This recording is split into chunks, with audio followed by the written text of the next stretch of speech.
Astaghfirullah. Assalamualaikum warahmatullahi wabarakatuh. Waalaikumsalam. Alhamdulillah, wassalatu wassalamu ala rasulillah wa ala alihi wa sahbihi wa mawalah, wa la hawla wa la quwata illa billahi wa ba'du. Waalaikumsalam. Alhamdulillah, tak henti-hentinya kita bersyukur kepada Allah Subhanahu wa Ta'ala. Malam ini kita masih diberikan nikmat oleh Allah bisa kumpul di tempat yang insyaallah diberkahi Allah Azza wa Jalla. Salawat dan salam dihadiahkan kepada Rasul kita Nabi besar Muhammad sallallahu alaihi wa ala alihi wasallam. Tema di malam hari ini masih membahas Siratul Mustafa alaihi salatu wassalam, di mana kita akan membahas tentang kepemimpinan Nabi sallallahu alaihi wasallam di dalam berhukum. Ma'asyiral muslimin yang dimuliakan Allah Subhanahu wa taala. Nabi sallallahu alaihi wasallam adalah sosok yang terkenal dalam menegakkan keadilan. Bahkan Nabi sallallahu alaihi wasallam orang yang paling semangat untuk menegakkan keadilan. Bahkan Nabi sallallahu alaihi wasallam pernah bersabda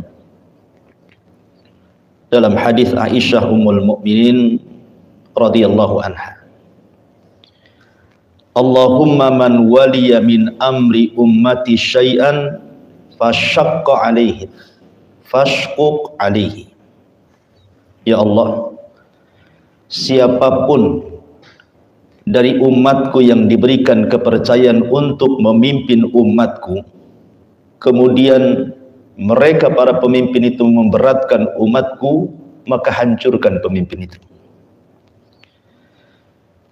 Lihat bagaimana Nabi SAW sampai berdoa seperti itu, karena Rasul tidak suka dengan pemimpin yang zalim, karena dia sendiri adalah penegak keadilan.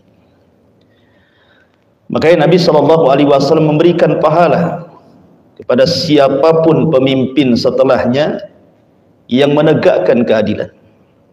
Kata Nabi SAW, sab'atun yudhilluhumullahu fi dhillihi yawma la dhilla illa dhill. Ada 7 kelompok yang akan mendapatkan naungan arsy di hari yang tidak ada naungan kecuali naungan arsy Allah Subhanahu wa taala. Salah satunya yang pertama disebut adalah imamun adil. Imam yang adil. Bahkan Nabi SAW sampai mengancam orang-orang yang tidak menegakkan keadilan kelak pada hari kiamat, Allah tidak akan bicara dengan dia. Dalam sebuah hadis yang dikeluarkan Imam Muslim, Rasul mengatakan, "Thalathun la yukallimuhumullahu yaumal qiyamah wa la yuzakkihim wa la yanzuru ilaihim wa lahum adzabun alim." 3 kelompok kata Rasul, tidak akan diajak bicara Allah, tidak akan disucikan Allah, tidak akan dipandang Allah, bahkan disediakan adab yang pedih. Salah satunya Rasul mengatakan malikun kadzab, para pemimpin yang suka berdusta, dicela. Tapi Nabi SAW suka kepada pemimpin yang adil walaupun dia orang kafir. Ingat ketika Nabi SAW memerintahkan para sahabat hijrah pertama kali ke Habasyah, apa alasannya? Karena Nabi SAW mengatakan di Habasyah itu ada imamun adilun lam yadlim ahad. Karena ada seorang pemimpin yang adil yang tidak mendolimi rakyatnya.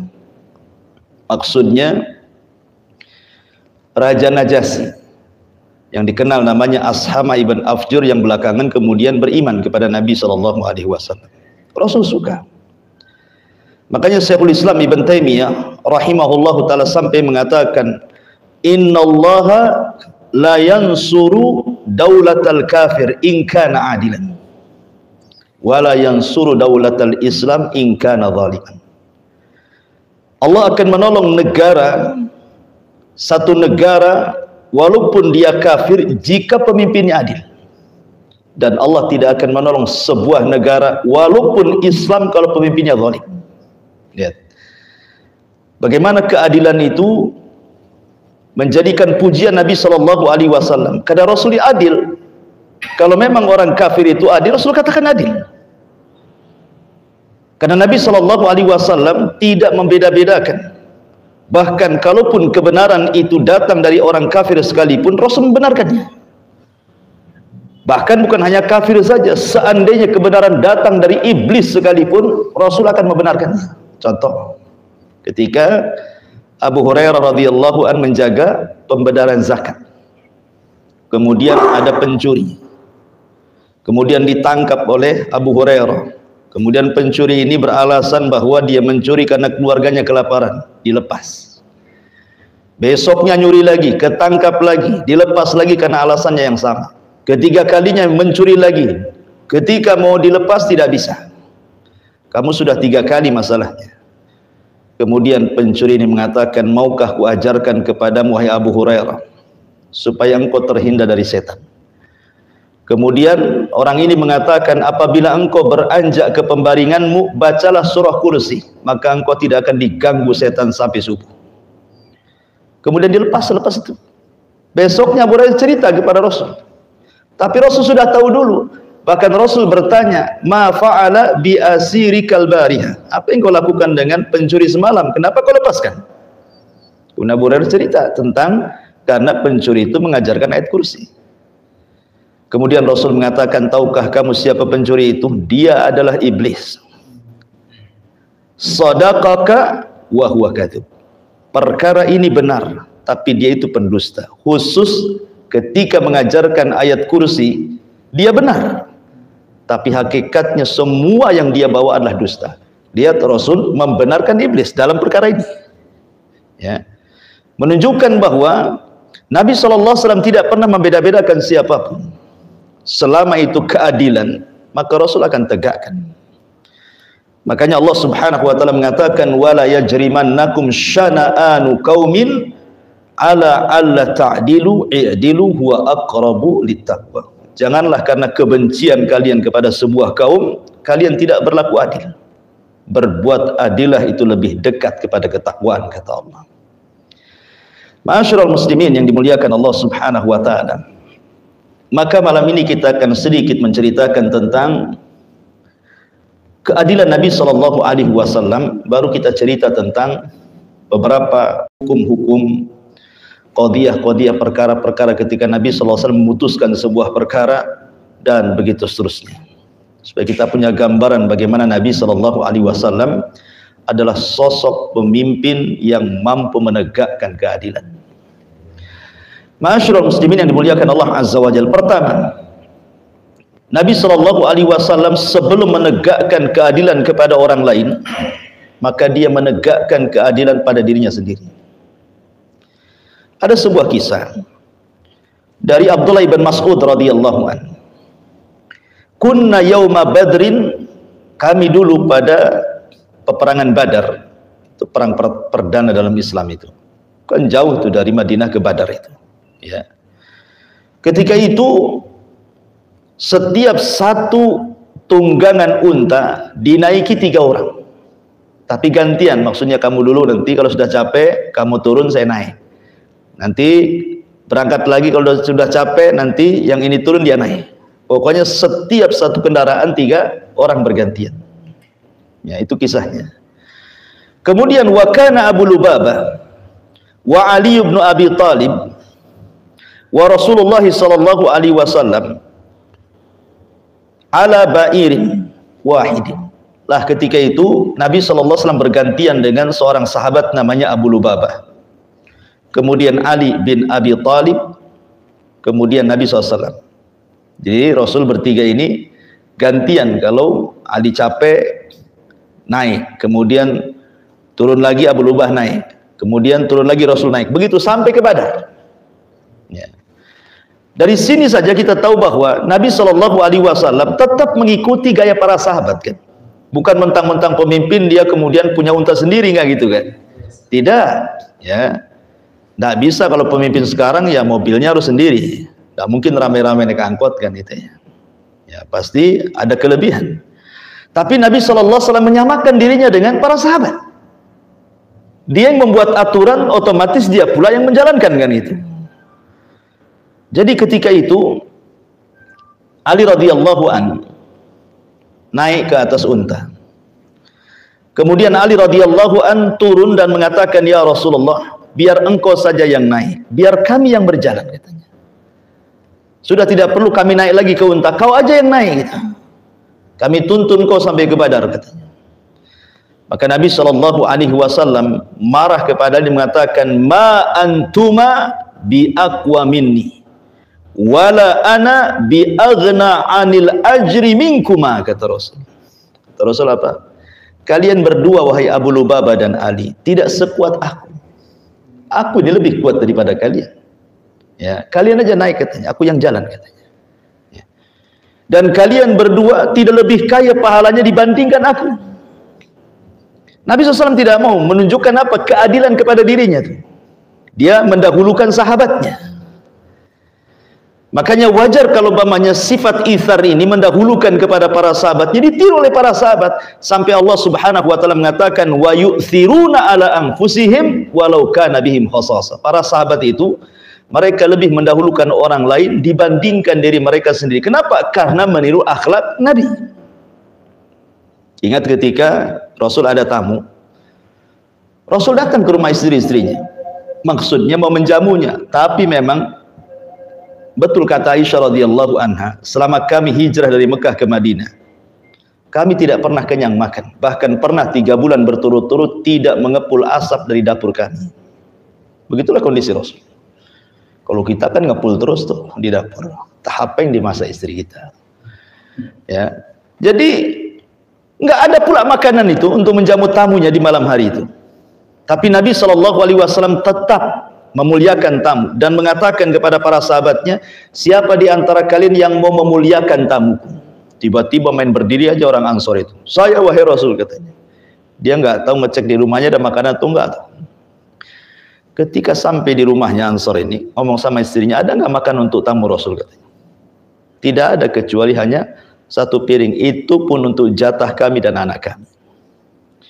Maka sahabat Ansor ini mengatakan, ya sudah, kalian tidak usah makan. Buatlah main-main anakmu sampai dia lelah, sampai dia tidur, katanya, supaya dia lupa makan. Ya. Kemudian nanti kalau nanti malam tamunya datang, kau pura-pura membenahi lampu, matikan. Karena menjamu tamu itu para sahabat di zaman itu kan wanita belum belum turun ayat hijab, ya, sehingga kalau menjamu tamu mereka harus duduk bersama tamunya. Dan itu bentuk ikram mereka. Kalau kita kan enggak. Kadang-kadang kita sediakan makan, makanlah, kita pergi pula. Kan itu. Kalau sahabat ditunggui. Ya. Masalahnya kalau ditunggui kan nanti enggak enak tamunya. Karena apa? Cuma 1 piring. Sementara yang pemilik rumah suami istri tak ada pula piring di depan dia kan. Akhirnya dibuat 3 piring, yang kosong 2, yang penuh 1. Kalau lampu mati kan tak tahu. Kita ketuk-ketuk piring aja soal kita makan. Ya kan? Subhanallah, prank itu namanya kan. Nah, sudah selesai makan baru kemudian dihidupkan lampunya. Ya, coba ingat ya. Dari kisah ini turun ayat tadi, wa yu'thiruna ala anfusihim walau kana bihim khasasah. Mereka para sahabat lebih mendahulukan orang lain dibandingkan diri mereka. Kenapa? Karena meniru nabinya. Ya. Itu keadilan kepada diri sendiri, belum cerita keadilan kepada orang lain. Ya. Ma'asyiral muslimin yang dimuliakan Allah Azza wa Jalla. Bahkan keadilan yang sesungguhnya yang dicontohkan Nabi SAW itu sudah nampak sebenarnya ketika Nabi belum diangkat jadi Nabi sebenarnya. Ingat ketika Ka'bah hancur gara-gara terkena banjir, separuh roboh tuh. Ketika itu Rasul di usianya masih belasan tahun, 17 tahun, 18 tahun gitu kan.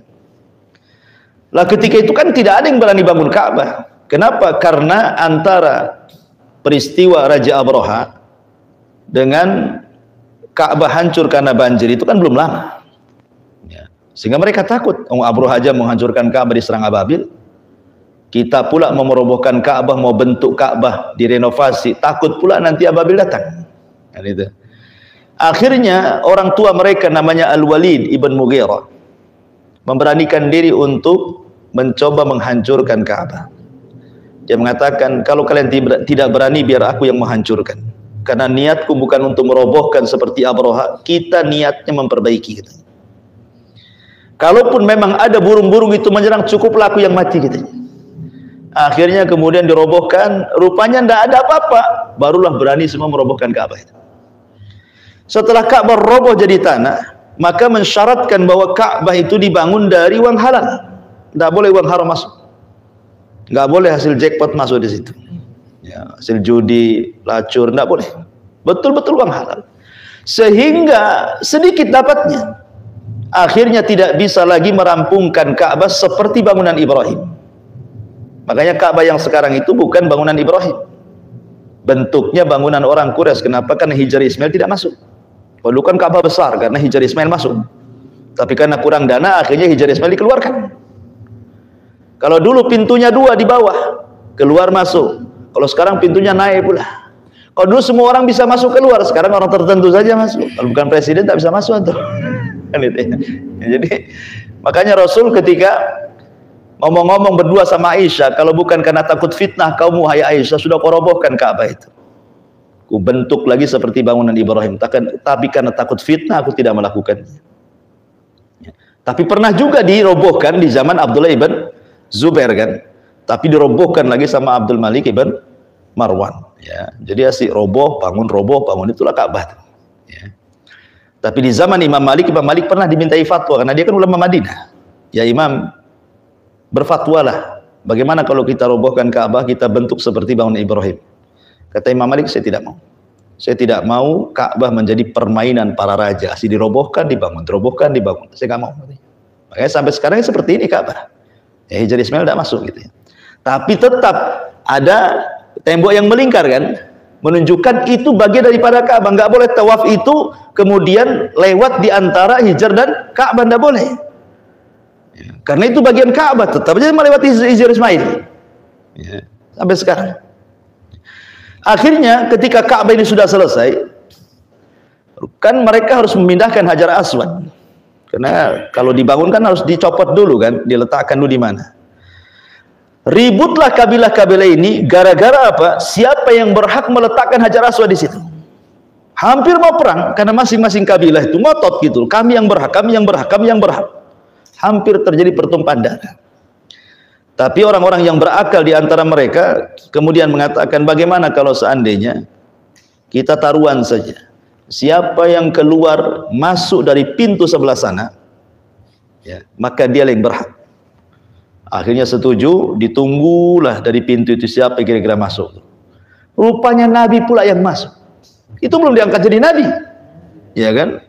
Maka semua orang bertakbir dan mengatakan Sadiqul Amin, Sadiqul Amin. Artinya Rasul sudah dipuji oleh semua kabilah, setuju pula dia. Ya kan? Sadiqul Amin, Sadiqul Amin katanya. Tapi Nabi SAW ingin mendamaikan karena sebelumnya sudah bersitegang mau perang tuh. Supaya semua kebagian, maka Rasul mengatakan ambilkan kain. Letakkan Hajar Aswad di tengah kain, masing-masing pegang kain itu sampai ke tempat Hajar Aswad diletakkan. Artinya kan leadership Nabi itu sudah ada gitu ya. Sudah nampak gitu ya kan kepemimpinannya, walaupun belum diangkat jadi Nabi dan Rasul. Mampu mendamaikan semua orang. Dan tidak membeda-bedakan, walaupun Bani Hashim kabilah dia lebih mulia, tetapi Nabi SAW tidak mau kemudian menanam benih-benih kebencian antar kabilah kan. Kalau bisa semua kabilah mau besar mau kecil juga ngangkat gitu ya.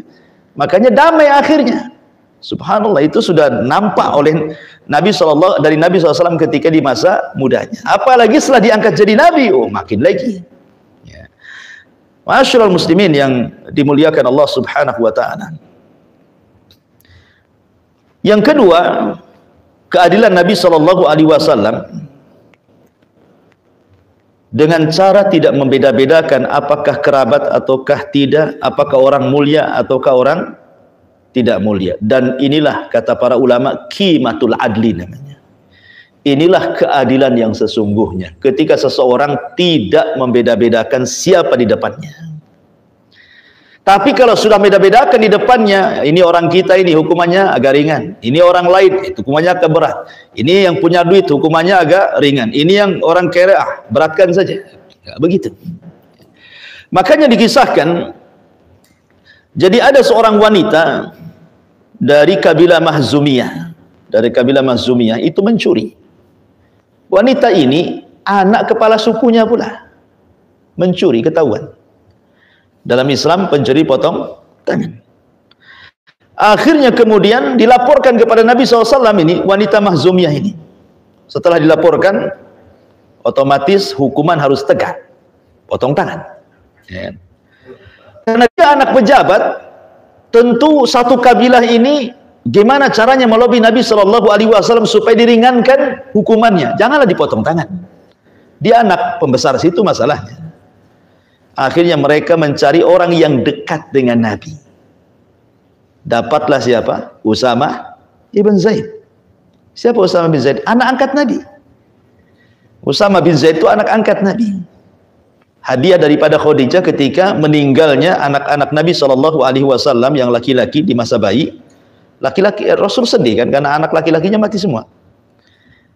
Maka Khadijah orang yang berakal, biar Nabi tidak sedih, akhirnya dicarikan budak, kemudian dimerdekakan, diangkat jadi anak. Karena terkadang anak angkat itu kalau dari kecil kan nampak sayang bapaknya kan. Bahkan ada di pondok saya itu anak angkat, akhwat gitu kan. Itu bapak angkatnya lebih sayang sama dia dibanding anak-anaknya sendiri itu. Ya, karena anak-anaknya nakal semua. Dia pula anak angkatnya yang mau di pesantren yang baik pula akhlaknya. Dia lebih sayang sama anak angkatnya. Kan dari kecil masa dari bayi diambil gitu ya. Lah itulah yang dirasakan Nabi kepada Usama bin Zaid kan dari kecil. Ya. Usama ibn Zaid ini anak daripada anak angkatnya Affan. Anak dari anak angkatnya Rasul Zaid ibn Harithah. Ya. Otomatis jadi cucu angkat gitu ya Usama bin Zaid ini. Jadi akhirnya mereka datang ke cucu angkat Rasul namanya Usama bin Zaid dan mengatakan, ya Usama, aku kan cucu kecintaan Rasul. Ayahmu adalah anak angkat yang dicintai Rasul. Ngomonglah ngelobi sama Nabi itu, kurangilah hukumannya gitu maksudnya. Maunya kan gitu. Kayak kita kan kalau ada kasus di kepolisian kan ngelobi-lobi orang dalam kan. Wani piro katanya kan. Kan itu ya. Ya. Jadi akhirnya kemudian disampaikan oleh Usama kepada Nabi SAW dan mengatakan, ya Rasulullah, wanita itu wanita pembesar dan saya diminta oleh kabilahnya untuk mengucapkan agar engkau meringankan hukumannya kepada siapa? Kepada wanita Mahzumiyah itu. Tapi Nabi SAW marah. Apa kata Nabi SAW? Wahai Usama, ya. Dia mengatakan, innama ahlakal ladzina qablakum innahum kanu idza saraka fihimus syarif tarakuhu wa idza saraka fihimud dhaif aqamu alaihi al-had. Usama dengar ya. Hancurnya orang dulu sebelum kita. Karena mereka apabila orang mulianya mencuri tidak ditegakkan hukuman. Tapi kalau orang yang rendah mencuri langsung ditegakkan hukuman. Bahasanya tumpul ke atas, tajam ke bawah kan itu ya. Maka Rasul bersumpah, wallahi ya Usama, lau Fatimah binta Muhammadin saraqat laqata'tu yadaha. Kalau seandainya putriku Fatimah dia yang mencuri bukan wanita itu, tetap ku potong tangannya. Lihat bagaimana Nabi SAW mengatakan kalau yang mencuri itu putriku tetap kupotong. Zaman sekarang kan tidak. Ini yang korupsi anak sultan, ya kan? Nggak bisa diproses. Kan itu ya. Tapi kalau yang nyolong orang desa, walaupun yang dicolong satu pohon ditebang di hutan, kena pasal 5 tahun dia. Kan itu ya. Ini kan terjadi yang seperti ini di negeri kita ini. Ya, padahal hancurnya sebuah negara apabila hukum itu hanya tajam ke bawah saja. Sebagaimana perkataan Rasul, hancurnya umat dulu itu apabila orang yang mulia korupsi dibiarkan. Tapi kalau orang lemah yang mencuri, langsung ditegakkan hukum had. Kenapa saya bedakan korupsi dengan mencuri? Kalau mencuri sedikit, kalau korupsi banyak kan gitu ya. Ma'asyiral muslimin yang dimuliakan Allah Azza, ini bentuk keadilan Nabi SAW. Tetap dia pun tidak membeda-bedakan, mau anaknya sendiri, mau kerabatnya sendiri, mau siapapun, dia akan menegakkan hukum seadil-adilnya. Dan itulah qimatul adli, keadilan yang sesungguhnya ketika kita tidak membeda-bedakan siapa dia. Tapi ini susah ya, akan sulit sekali gitu kan. Ma'asyiral muslimin yang dimuliakan Allah Azza wa Jalla. Kemudian Nabi SAW juga menegakkan keadilan di tengah-tengah para sahabatnya. Suatu ketika dikisahkan ada seorang laki-laki dari kaum muslimin mencuri, namanya Tu'mah, satu karung gandum. Ini yang dicuri ini rumahnya orang Yahudi. Si Tu'mah ini seorang muslim di zaman Rasul mencuri satu karung gandum. Akhirnya kemudian karena takut gitu kan, kemudian dia lari. Masalahnya ceceran gandumnya itu membekas. Jadi ketahuan kalau curi gandum kan, masalahnya mungkin bolong itunya kan, karungnya itu. Jadi ceceran gandumnya itu nampak, disembunyikan sama dia. Disembunyikan pula di rumah seorang Yahudi lainnya. Mencuri dari orang Yahudi, disembunyikan di rumah orang Yahudi lainnya. Akhirnya kemudian orang yang kecurian ini melapor kepada Nabi SAW. Dia seorang Yahudi. Kenapa Yahudi ini melapor kepada Nabi? Karena tahu bahwa Nabi itu pasti berhukum dengan hukum yang adil kan itu. Kenapa tidak ke pemimpin mereka kan? Kan di Madinah waktu itu kan masing-masing kabilah punya pemimpin. Tapi larinya kepada Nabi malah. Kan bisa saja melapor ke kepalanya gitu ya. Karena kan namanya ada sebuah perjanjian Piagam Madinah kan. Tapi tetap saja lapor kepada Nabi mereka itu. Karena tahu Nabi itu lebih adil dibandingkan pemimpin mereka sendiri gitu maksudnya.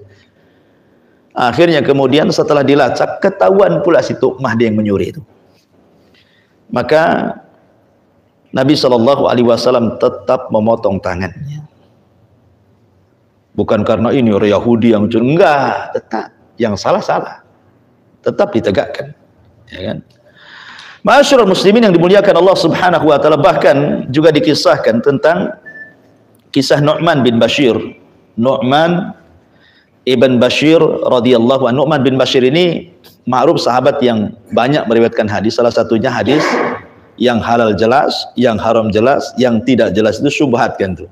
Itulah perawi hadisnya namanya Nu'man ibn Bashir. Dialah bayi Ansor pertama yang lahir pasca hijrah. Adapun dari kalangan muhajirin, bayi yang lahir pertama adalah Abdullah ibn Zubair. Ya. Jadi Nu'man ibn Bashir ini punya anak banyak, tapi dia tidak adil dengan anak-anaknya. Ya, Nu'man bin Bashir ini. Jadi dia hanya memberikan hadiah kepada satu anak yang dicintainya. Akhirnya kemudian istrinya marah, nggak boleh. Masa kamu berikan hadiah kepada anak yang lain? Nggak, harusnya kan adil kan itu. Jangan dibeda-bedakan anakmu. Kalau begitu kamu harus lapor dulu kepada Nabi. Boleh nggak yang seperti ini? Ya. Maka Nabi SAW langsung mengatakan kepada Nu'man ibn Bashir ini, i'dilu fi auladikum. Nggak boleh kamu seperti itu. Berbuat adilah dengan anak-anak kalian. Nggak boleh. Tetap dengan anak-anak kita sendiri harus berbuat adil. Bahkan kalau seandainya Allah takdirkan antum poligami, kok nggak amin sih? Amin lah. Mana Anda doakan antum? Kok diem sih? Ya. Seandainya Allah takdirkan antum poligami, lihat bagaimana Nabi SAW dia berusaha keras untuk adil dengan istri-istrinya. Ya. Istrinya banyak, 11 Nabi itu. Tetapi dia berusaha untuk adil dari 11 istrinya. Dengan cara apa? Dia setiap pagi dan sore, dia akan keliling ke istri-istrinya untuk mengucapkan salam. Setiap hari. Pagi keluar mamanya dia nih dari rumah Aisyah ini malamnya, paginya nanti besoknya ke rumah istrinya siapa, maka pagi itu mutar ke rumah istri, semua istrinya disalami. Assalamualaikum, kaifa haluk, assalamualaikum, terus. Ya. Dan Rasul tidak akan menyentuhnya kalau itu bukan gilirannya. Kemudian sore harinya gitu lagi. Setelah dia sibuk dengan urusan umat, sore harinya nih mau ke rumah istri yang jatah dia, maka diucapkan salam lagi keliling istrinya, mendoakan kebaikan, dan tidak disentuh satupun kecuali memang gilirannya. Apa yang terjadi sekarang? Ya bojo muda ya lebih lama kan ya daripada bojo tua kan gitu ya. Ya biasanya kan gitu. Kadang-kadang bohong pula sama istri pertama padahal mau istri kedua kan itu ya. Kita susah padahal baru dua tuh. Yang satu aja bohong-bohongi, padahal istri cuma satu tapi suka dibohongi itu. Ya. Mana bang? Nagoya, JPS-nya dijodoh nih. Ya. Masyaallah muslimin yang dimuliakan Allah Azza wa Jalla. Jadi memang luar biasa kalian Rasul sampai ke masalah istri-istrinya pun seperti itu. Kita ini sudah satu istri nggak pernah didoakan lagi. Ya, nggak pernah antum kalau istrinya bangun assalamualaikum didoakan baik, nanti pas pulang kerja assalamualaikum doakan. Kayaknya susah kali kita mau ngomong. Padahal satu. Baik. Jadi ini bentuk keadilan Nabi Shallallahu Alaihi Wasallam baik kepada keluarganya ataupun kepada para sahabatnya, bahkan juga kepada anak-anak. Baik. Kemudian Nabi Shallallahu Alaihi Wasallam juga dikenal keadilan beliau itu walaupun kepada lawannya. Dan ini yang berat biasanya kan, berbuat adil kepada musuh itu agak berat. Karena biasanya kalau tidak suka pasti tidak akan adil. Kalau kita ya, kita kalau tidak suka dengan orang ya tidak suka. Ya. Tapi Allah mengatakan tadi ayat yang saya katakan di awal, wala yajrimannakum syana'anu qaumin ala ta'dilu. I'dilu huwa aqrabu littaqwa. Jangan karena tidak suka dengan sebuah kaum kau tidak berlaku adil. Ya, langit dan bumi saja wa rafa'al mizan, ada keadilannya. Maka adillah kata Rasul itu lebih dekat dengan takwa. Dijelaskan bahwa ada seorang Yahudi bermasalah dengan seorang sahabat gara-gara urusan lahan, urusan tanah, ya kan? Jadi orang Yahudi ini mengklaim tanah dia. Kemudian sahabat ini mengatakan tidak, ini tanah saya. Ya.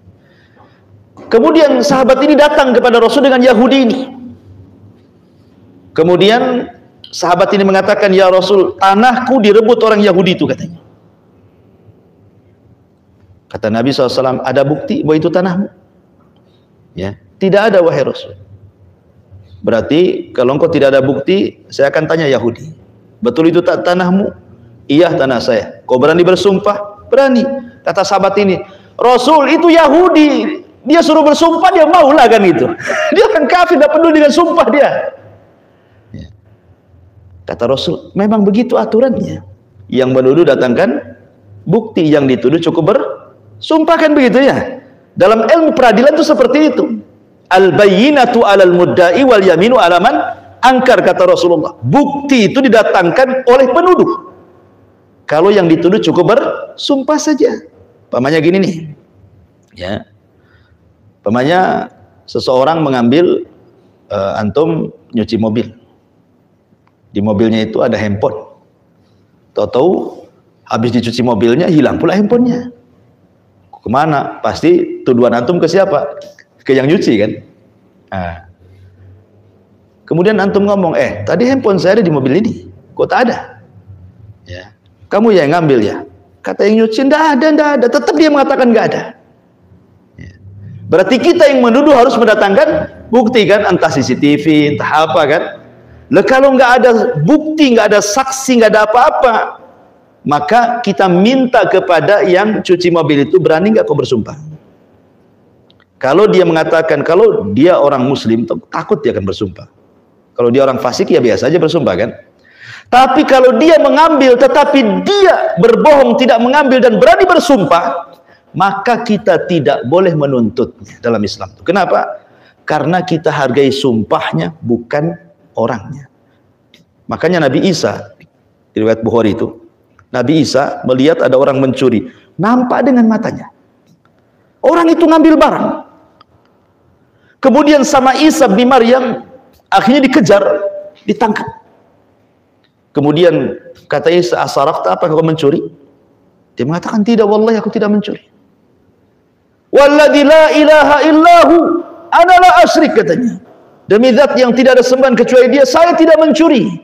Akhirnya Isa mengatakan, shadaqta wa kadzaba aini, katanya. Engkau yang benar, mataku yang dusta, katanya. Kata Isa benar ya. Dan jelas-jelas nampak dia nyuri kan. Tapi karena dia sudah bersumpah, orang kalau sudah bersumpah atas nama Allah, kita harus puas dengan sumpahnya, bukan dengan dustanya, dengan sumpahnya. Kita harus menerima. Ya sudah, kalau antum sudah bersumpah, ya sudahlah, berarti kamu nggak nyuri, gitu maksudnya. Seperti Isa mengatakan, berarti kamu yang benar, mataku yang salah, gitu maksudnya. Ya. Dan begitu dalam Islam juga sama seperti itu.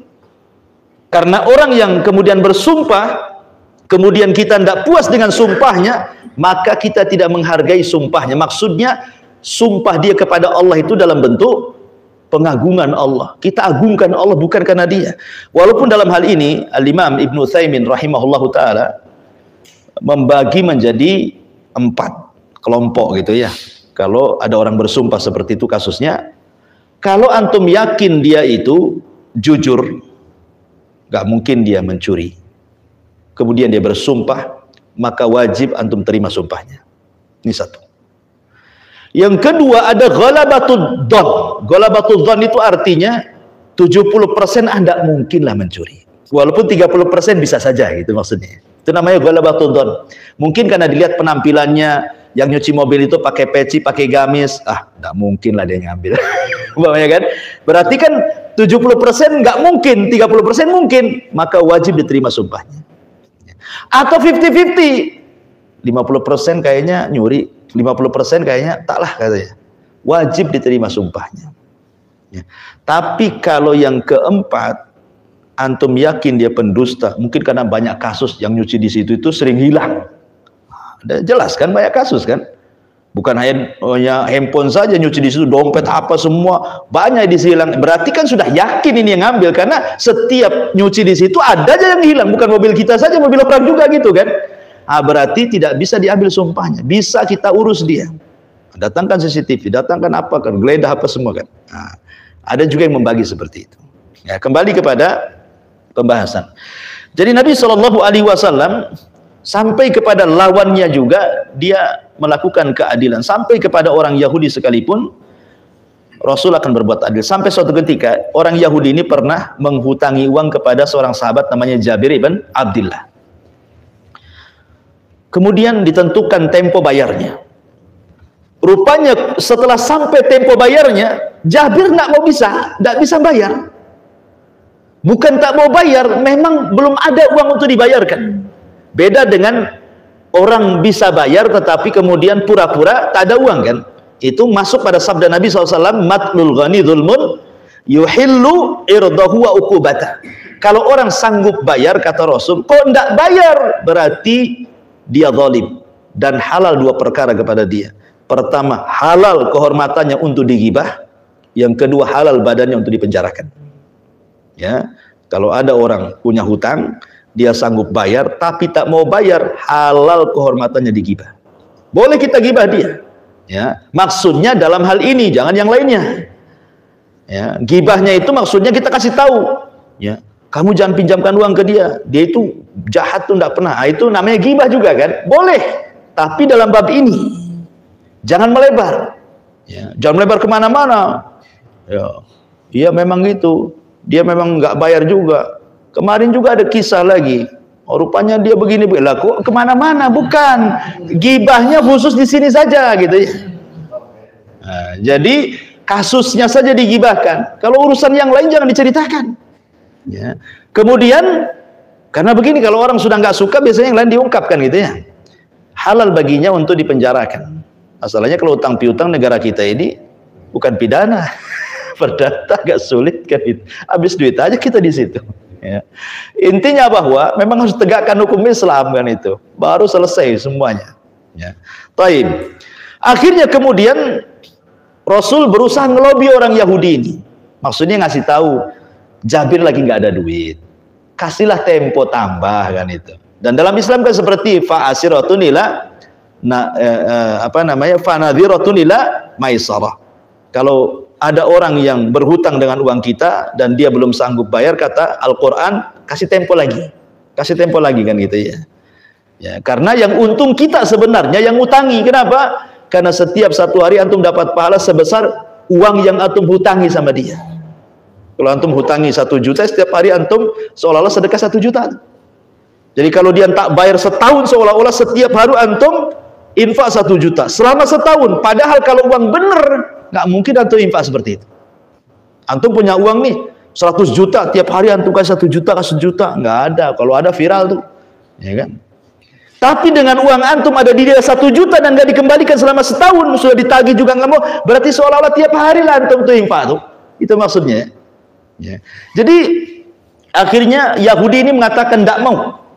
Saya mau bayar cash sekarang. Ini sudah jatuh tempo katanya. Akhirnya Nabi SAW memanggil Jabir dan mengatakan, ya Jabir, Yahudi itu tak mau. Kamu bagaimanapun caranya cari uang, bayar utangmu katanya. Nggak ada lagi cerita. Ya. Tetap Rasul memenangkan Yahudi itu. Karena dia nggak mau dan sudah jatuh tempo dan benar dia. Dari situ menunjukkan bagaimana Nabi SAW memberikan keadilan hukum kepada musuhnya gitu, lawannya, dan itu luar biasa. Ya. Ma'asyiral muslimin yang dimuliakan Allah Subhanahu wa taala, bahkan keadilan Nabi sallallahu alaihi wasallam ini dikisahkan oleh Anas bin Malik radhiyallahu anhu. Jadi di zaman Rasul itu pernah suatu ketika terjadi moneter. Jadi harga barang itu naik-naik semua. Ya cabai, bawang pun naik semua. Karena kelangkaan bahan-bahan di pasar itu kelangkaan, sehingga akhirnya kemudian naik semua barangnya. Bumbu-bumbu dapur itu, gandum apa semua naik, sehingga sahabat nggak sanggup beli karena naik semua. Yang jual kerepotan mau cari barang, yang beli kerepotan mau beli karena mahal gitu ya. Terjadi moneter luar biasa. Akhirnya nggak tentu nih harga ini pada melambung-lambung. Ada yang mahal sekali, ada yang pokoknya sesuai kehendak pedagang aja ngasih harga itu. Jadi sahabat ini datang para sahabat kepada Nabi Shallallahu Alaihi Wasallam dan mengatakan, ya Rasulullah, lau sa'arta, cobalah kau menentukan harga. Kau buat undang-undang. Ya, harga cabai sekian, harga bawang sekian, harga ini sekian, harga ini sekian. Buat undang-undang biar semua rata sama. Biar kami sanggup beli. Tapi Nabi SAW mengatakan, apa kata Rasul? Innallaha huwal khaliqul qabidul basitur razikul musa'ir wa inni la arju an alqallaha la yadlimani ahadun bi dzulmatin dhalamtuha iyyahu fi dhammin wala malin. Rasul mengatakan, sesungguhnya Allah yang menciptakan, Allah yang mencabut nyawa, Allah yang membentangkan rizki, termasuk Allah juga yang memberikan harga. Nggak mungkinlah saya harus menentukan harga begini-begini. Ya. Kalau meminta agar turun harga bisa, tapi kalau menentukan harganya, nominal-nominalnya, kata Rasul, aku nggak bisa. Sama saja aku mendolimi para pedagang. Ya. Sehingga kata Nabi SAW, saya tidak hendak menentukan seperti itu karena takut kalau berjumpa dengan Allah ada kezaliman yang aku bawa kepada siapapun, entah urusan darah atau urusan harta, katanya. Ya. Jadi Nabi SAW tidak mengatur sampai kepada nominalnya gitu maksudnya. Karena Allah yang menentukan harga. Nanti kalaupun moneter ini sudah hilang, nanti akan turun lagi itu. Dan itu juga harus dipahami. Terkadang kadang-kadang kita ini orang awam, ketika pemerintah menaikkan harga kan sibuk tuh. Gitu ya. Padahal kita tidak tahu maslahatnya apa. Ya, maslahat pemerintah menaikkan menurunkan kita tidak tahu kan itu ya. Ya kita hanya bersududon dohirnya saja. Ya. Taib ma'asyiral muslimin yang dimuliakan Allah Subhanahu wa taala. Bahkan Nabi Shallallahu alaihi wasallam juga luar biasa dalam hadis Fadl bin Abbas radhiyallahu anhu. Jadi suatu ketika Nabi itu sedang sakit parah loh. Parah separah-parahnya. Bahkan hitungan hari setelahnya Rasul meninggal. Karena ketika itu Rasul dalam kondisi sakit luar biasa kepalanya. Sampai Rasul mengatakan, aku sangat sakit kepalaku, katanya. Ketika ditanya oleh sahabat, apakah sakit kepalamu 2 kali lipat, wahai Rasul? Ya, sakit kepalaku 2 kali lipat dibandingkan sakit kepala kalian, katanya. Kemudian sahabat ini mengatakan, apa karena pahalamu berlipat menjadi 2 bagian dibandingkan kami? Ya, boleh jadi itu masalahnya. Jadi Rasul itu kadang pingsan, kadang dibanjur lagi, sadar lagi. Rupanya para sahabat itu bergaduh di luar itu kan, ramai karena khawatir Rasul sudah sakit parah, dikhawatirkan meninggal. Jadi sahabat itu bisinglah di Masjid Nabawi itu. Jadi Aisyah radhiyallahu anha ditanya oleh Rasulullah, ada apa itu bising-bising di masjid itu? Rasul lagi sakit. Ya. Kata Aisyah radhiyallahu anha mengatakan, ka'annahum yakhafuna 'alaika ya Rasul. Boleh jadi mereka khawatir dengan kamu ya Rasul. Oh kalau begitu panggil Fadl dan Ali radhiyallahu anhu. Papa aku, katanya. Gilunglah ya Rasul. Ya. Dipapa sama Fadl dan Ali menuju Masjid Nabawi, dinaikkan ke atas mimbar. Ya. Kemudian Nabi SAW salah satu pidatonya apa? Rasul mengatakan, man kuntu dharabtu dhahran fahada dhahri falyaqtas min. Siapa di antara kalian yang pernah kupukul pundaknya? Ini punggungku, pundakku, pukul sekarang. Wa man kuntu akhadtu malan fahada mali falyakhudh minhu. Siapa yang hartanya pernah ku ambil, ini hartaku, silahkan ambil sekarang. Wa man kuntu syatamtu iradan falyaqtas minni. Siapa yang dulu pernah ku caci kehormatannya, ini kehormatanku caci sekarang. Lihat. Setingkat Nabi kan itu, dia tidak sombong. Sampai dia menawarkan dirinya, siapa yang pernah ku ambil hartanya, pernah ku pukul punggungnya, pernah ku caci maki kehormatannya, mumpung aku masih hidup, kata Rasulullah. Luar biasa, ya. Sampai ketika Rasul dalam perang Badar itu kan membariskan pasukan tuh, kan itu perang perdana masalahnya kan. Rasul sedang mentaktit, bahasa kitanya sedang mengatur strategis perang nih. Otomatis kan harus berbaris lurus tuh. Rasul itu kan bawa tongkat kecil. Ya. Adalah sahabat itu yang agak maju ke depan, barisannya itu tidak lurus dengan saf, pasukan. Jadi Rasulullah mundur, nggak dengar pula sahabat ini, mundur, nggak dengar juga. Akhirnya Rasul terpaksalah kemudian mendorong dengan tongkatnya ke lambungnya, kesakitan. Auja'tani ya Rasul, engkau sudah menyakiti aku, katanya. Kan gitu. Maka setelah dibariskan dan Rasul sudah menyelesaikan takhtitnya itu, strategis perangnya, maka Nabi SAW memanggil sahabat itu dan mengatakan, tadi saya menyakiti kamu dengan tongkat kecil ini. Ini tongkatnya, sekarang kau sakiti aku, katanya. Tapi sahabat ini mengatakan, tidak ya Rasul, afautu, kamu sudah maafkan kamu, katanya. Ada pemimpin kayak gitu, ya. Ini menunjukkan apa? Nabi SAW ingin betul-betul menegakkan seadil-adilnya di tengah-tengah para sahabat. Bahkan suatu ketika juga ada seorang sahabat yang menginjak kaki Nabi. Bayangkan, kalau tadi kan Nabi yang mendorong dengan kayu, ini enggak, sahabat ini menginjak kaki Nabi. Kemudian Rasul mengatakan, auja'tani, engkau sudah menyakiti aku, katanya. Sahabat ini jadi malamnya tak bisa tidur lah. Karena sudah injak kaki Nabi, ya. Tapi subhanallah, Nabi memanggil malam itu sahabat itu. Sahabat itu duk hatinya. Ada apa ini? Apa mau dihukum gara-gara injak kaki Nabi, gitu. Ketika kemudian sampai di tenda Rasul, kan itu kan persiapan perang. Kata Nabi SAW, aku sudah maafkan dirimu dan aku punya harta, ambil. Nah, enak kan? Udah nyakiti kan dapat harta lagi. Gitu.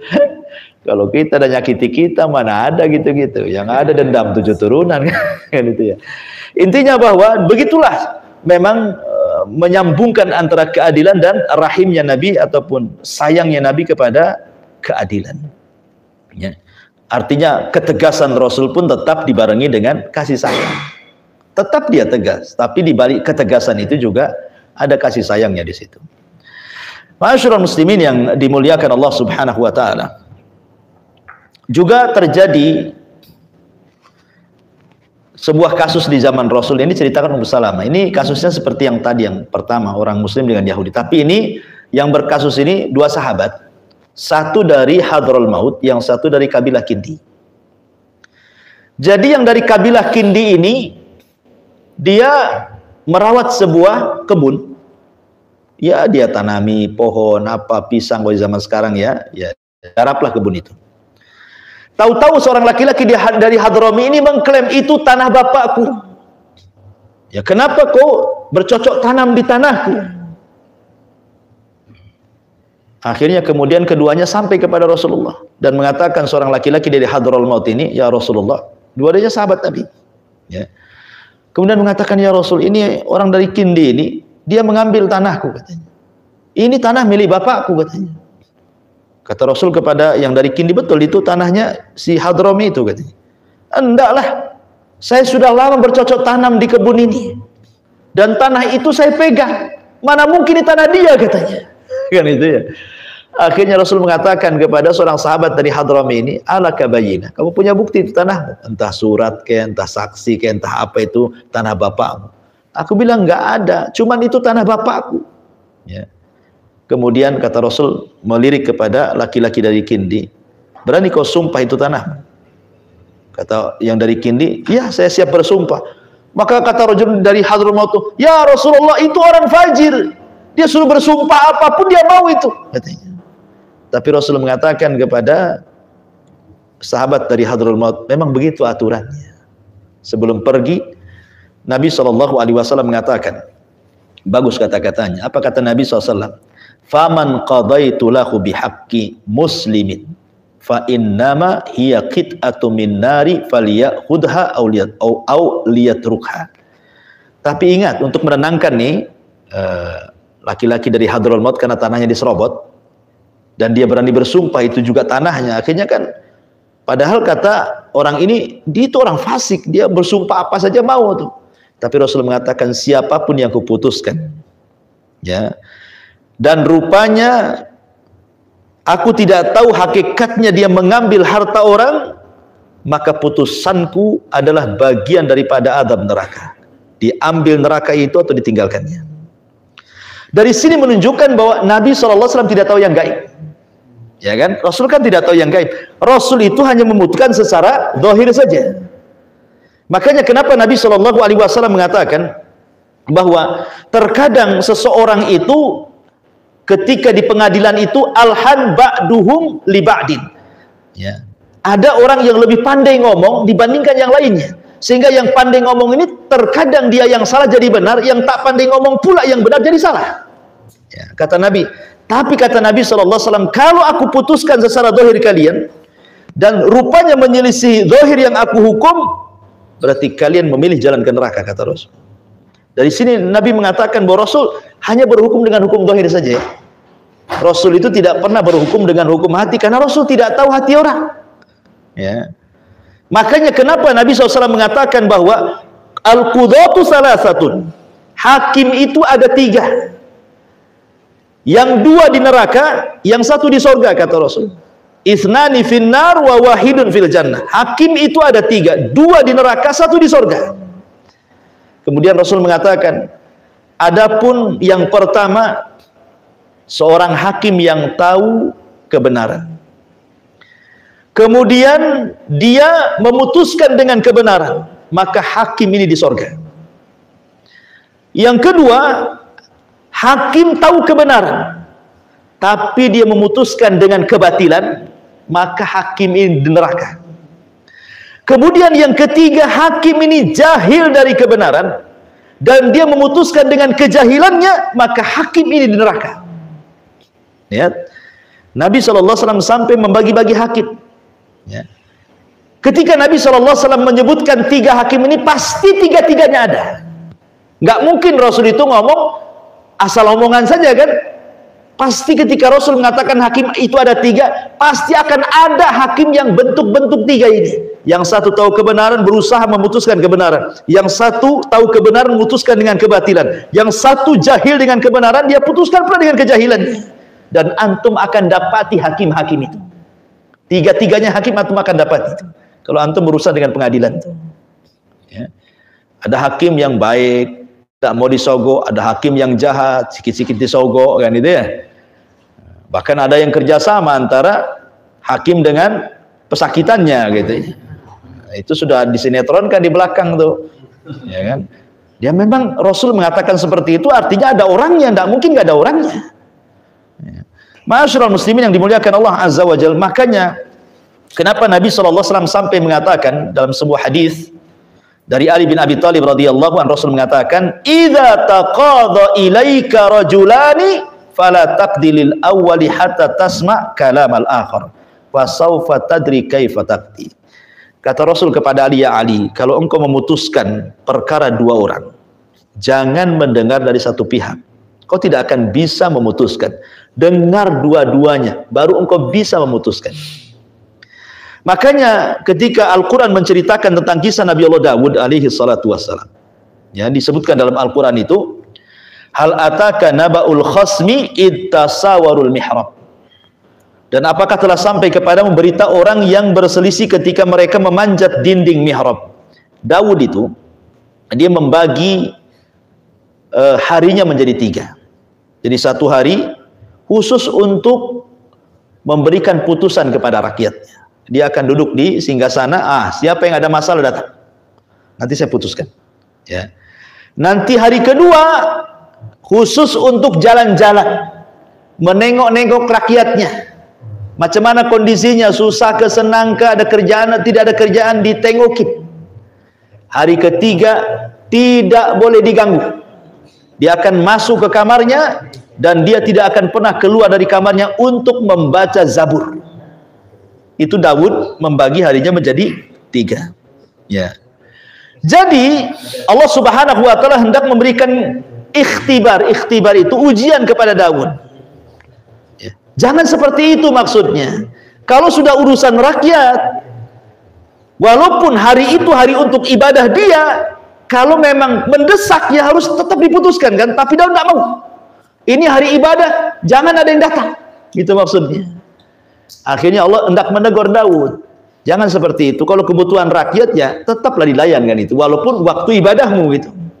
Makanya diutuslah 2 malaikat menjelma manusia, manjat dinding. Dinding itu tinggi, mustahil orang manjat. Namanya dinding kerajaan, siapa yang bisa manjat?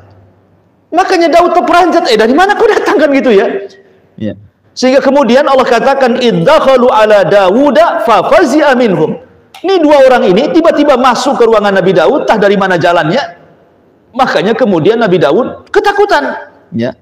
Tapi 2 orang ini mengatakan, "La takhaf, jangan takut wahai Nabi Allah Daud. Khasmani bagha ba'duna ala ba'din fahkum bainana bil haqq wa la tushtit wahdina ila sawa'is sirat." Jangan takut wahai Daud, kami berdua sedang berselisih. Sebagian dari kami berbuat zalim kepada yang lainnya, maka berilah putusan di antara kami secara adil dan janganlah menyimpang dari kebenaran serta tunjukilah kami jalan yang lurus. Apa kasusnya? Kasusnya gini. Inna hadza akhi, katanya. Lahu tis'atun wa tis'una na'jah wa liya na'jatun wahid. Sesungguhnya saudaraku ini mempunyai 99 ekor kambing betina. Aku pula cuma 1. Ya. Kemudian faqala aqfilniha wa azzi fil khitab. Lalu dia berkata, serahkan kambingmu kepadaku, katanya. Dan dia mengalahkan aku dalam perdebatan. Coba lihat Nabi Daud.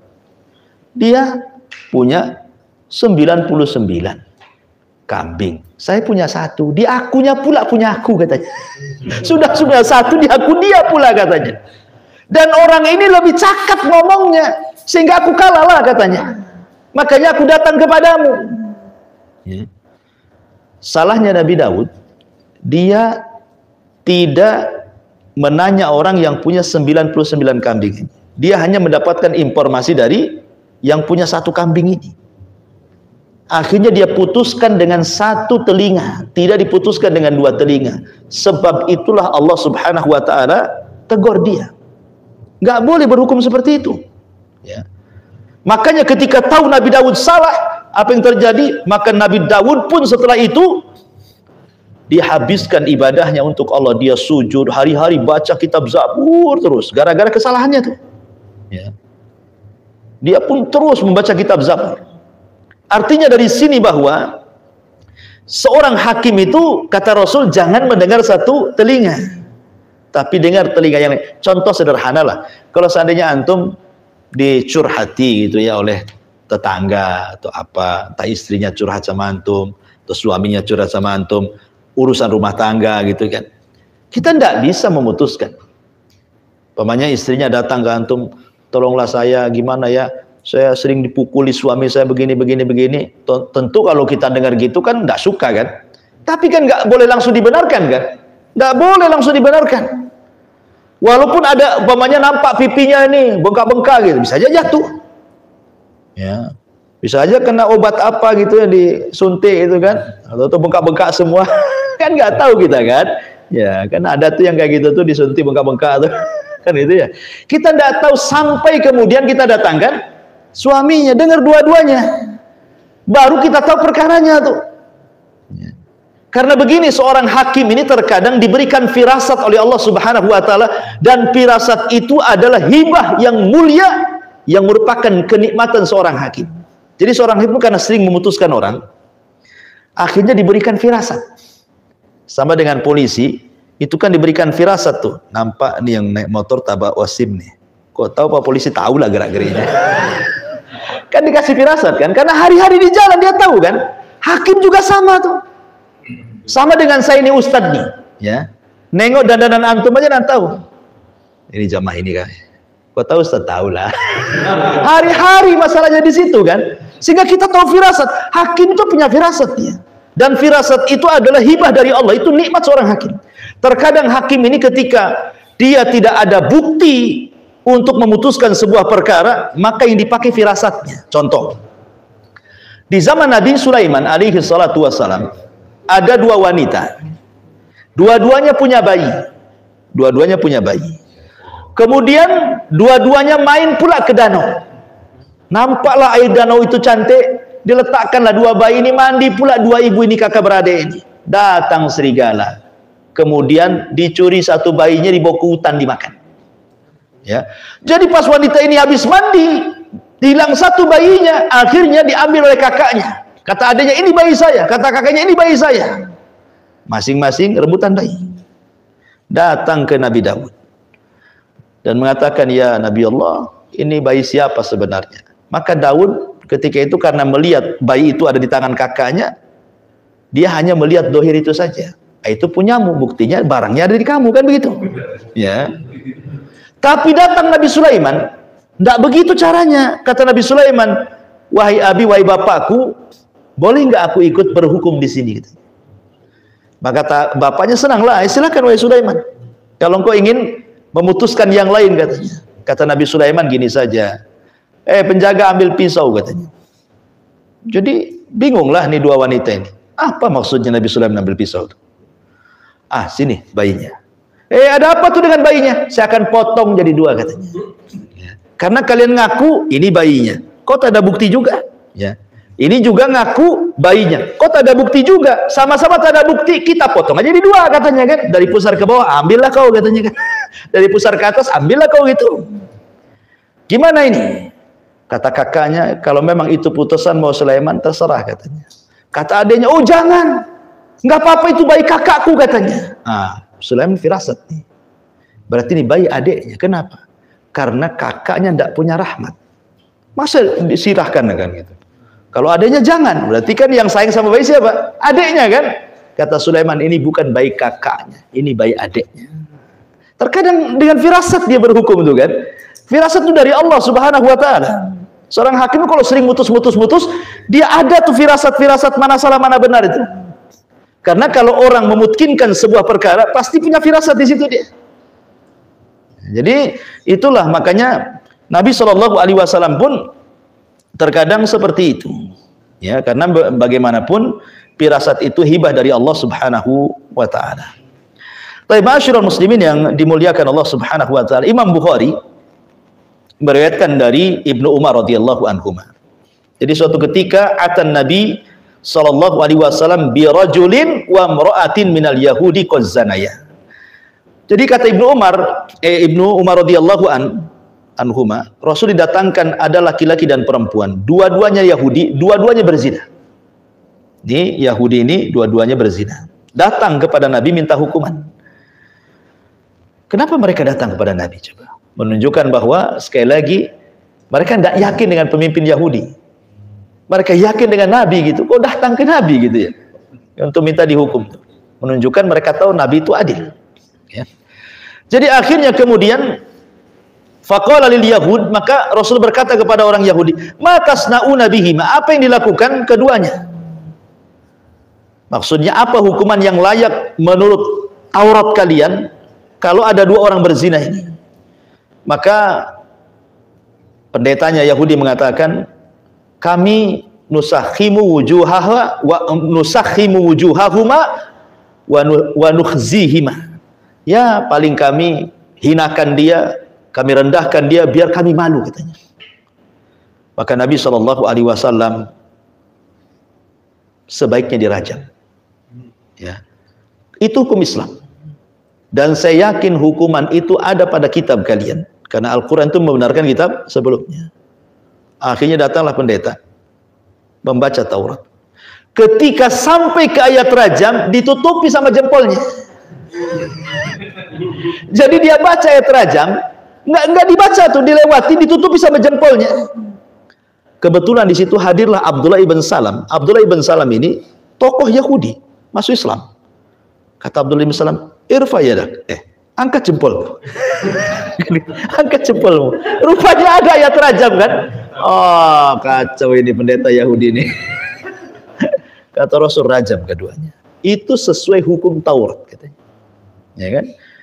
Nah, ma'asyiral muslimin yang dimuliakan Allah Azza wa Jalla, ini juga pernah terjadi juga di di zaman Nabi SAW yang berzina juga kan.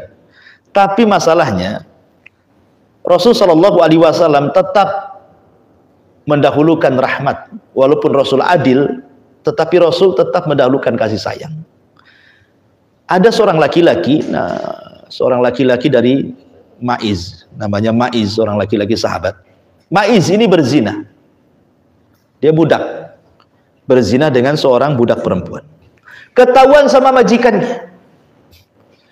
Akhirnya dilaporkan kepada Nabi SAW. Ini budaknya yang berzina itu dilaporkan kepada Nabi.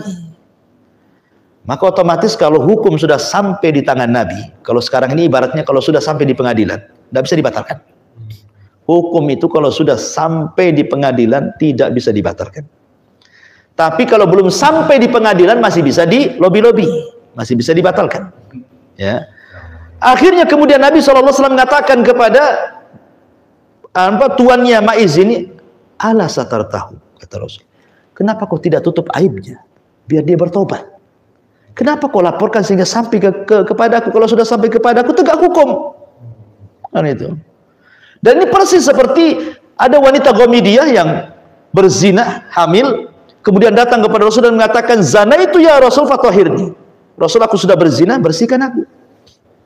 Kata Rasul, kau nyanyi meluk-meluk saja, kau cium-cium saja, kau nggak berzina, pulang. Ya. Maksud Rasul itu diberikan kesempatan, jangan ngaku. Ya. Sebab ngaku itu sekuat-kuat dalil. Orang ngaku tidak perlu saksi. Saksi itu diperlukan kalau nggak ngaku. Ya. Kalau sudah ngaku, apa gunanya saksi? Itu paling kuat tuh. Udah ngaku apa gunanya? Nggak ada perlu saksi lagi, udah ada ngaku kan? Soalnya Rasul mengatakan, kalau engkau tadi ngomong jangan ngomong begitu, udah pulang. Maksudnya sudahlah pulang, bertobat di rumah. Sebab kalau sudah sampai di hadapan Rasul ke pengadilan, nggak bisa dibatalkan. Tapi walaupun demikian Nabi SAW tetap meminta untuk bertobat kan, bertobat dulu. Tapi karena wanita ini ingin dirajam, tetap saja wanita ini kekeh dan mengatakan, ya Rasul, zana itu fatahin, enggak, saya sudah berzina, bersihkan aku. Tapi Rasul memberikan kesempatan, gini saja, dalam perutmu itu ada bayi, lahirkan dulu. Maksud Rasul itu jangan balik gitu ya, habis melahirkan sudahlah tinggal di rumah bertobat. Datang lagi. Ini bayinya sudah lahir, datang dia, gendong pula bayinya. Ini sudah 9 bulan kan, itu sudah lama kan. Rasul masih kenal aku katanya. Aku dulu wanita pezina. Zana itu fatahirni. Mana janjimu? Bersihkan aku katanya. Kata Rasul, tidak bisa. Bayimu harus disusui. Dan disusui 2 tahun. Pulanglah, susui 2 tahun dulu. Maksud Rasul itu jangan balik gitu maksudnya. Sudahlah 2 tahun susui, nggak usah balik lagi. Subhanallah, habis 2 tahun balik pula dia. Ya, Rasul, bayiku sudah 2 tahun nih. Kapan aku dirajam? Coba bayangkan, nawar pula dia minta dirajam. Tapi karena melihat kesungguhan, kejujuran, keikhlasan wanita itu, kata Rasul, baik, saya akan tegakkan had. Akhirnya dirajam wanita itu. Sahabat saking bencinya dengan wanita itu, Khalid bin Walid dalam riwayat itu, melempar dengan semangatnya sambil mencaci wanita itu sampai darahnya muncrat. Ya. Ketika Rasul melihat Khalid mencaci wanita itu, Rasul mengatakan, la tasubbuha ya Walid. Jangan kau caci maki dia. Ya. Sebab tobatnya kalau dibagi-bagikan kepada 70 penduduk Madinah itu sudah cukup bagi mereka. Kenapa? Karena keikhlasan. Inilah kisah seorang pezina yang masuk surga ini. Karena keikhlasannya. Ingin menebus dirinya dengan cara dirajam. Karena nggak semua orang yang berani datang ke pengadilan hukum aku kan itu. Yang ada sembunyi-sembunyi kita. Tetapi bagaimanapun Nabi tetap memberikan pilihan supaya bertobat. Jangan sampai perkaranya di pengadilan. Sebab di zaman Rasul ada orang yang nyuri imamah, nyuri serban, dilaporkan kepada Nabi. Akhirnya kemudian yang melaporkan sayang pula dia, nyesel kenapa sampai dilaporkan kepada Nabi.